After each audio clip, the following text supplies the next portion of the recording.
बहुत समय पहले की बात है। हिमालय की गुफा में एक सिंह रहा करता था। शेर बहुत ज्यादा शक्तिशाली और बलवान था।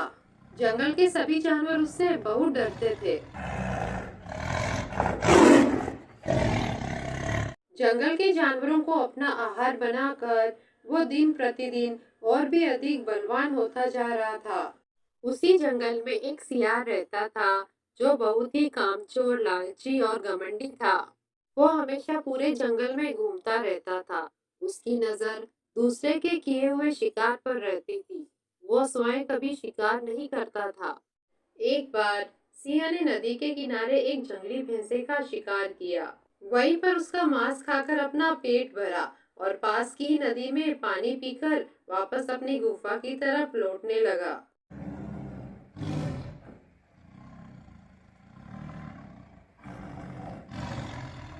सिंह अपनी गुफा की तरफ लौट रहा था, तभी रास्ते में उसे वह सियार मिला। सिंह को देखते ही सियार उसके सामने नतमस्तक हो गया और बोला, वनराज, मैं आपकी शरण में आना चाहता हूँ। मुझे अपना दास बना लीजिए। मैं आजीवन आपकी सेवा करूँगा और आपके शिकार के अवशेष से अपना पेट भर लूँगा। सिंह को सियार पर दया आ गई। उसने उसे अपनी शरण में रख लिया। सिंह की शरण में सियार को बिना दर दर भटके भोजन प्राप्त होने लगा। सिंह के शिकार का छोड़ा हुआ अवशेष उसका होता। ऐसे ही समय गुजर रहा था।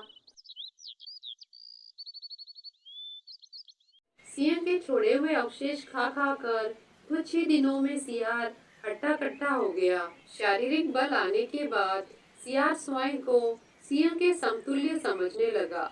वो सोचने लगा कि अब वह भी सिंह के समान बलशाली हो गया है।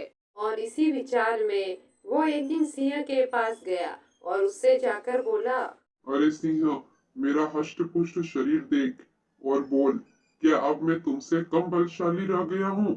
नहीं ना। इसलिए आज से मैं शिकार कर उसका भक्षण करूंगा और मेरे छोड़े हुए अवशेष से तुम अपना पेट भर लेना। सिंह सियार के प्रति मित्रवत था। उसने उसकी दम्भपूर्ण बातों का बुरा नहीं माना, किंतु उसे सियार की चिंता थी। इसलिए उसने उसे समझाया और अकेले शिकार पर जाने से मना किया। लेकिन घमंड सियार के सिर पर चढ़कर बोल रहा था।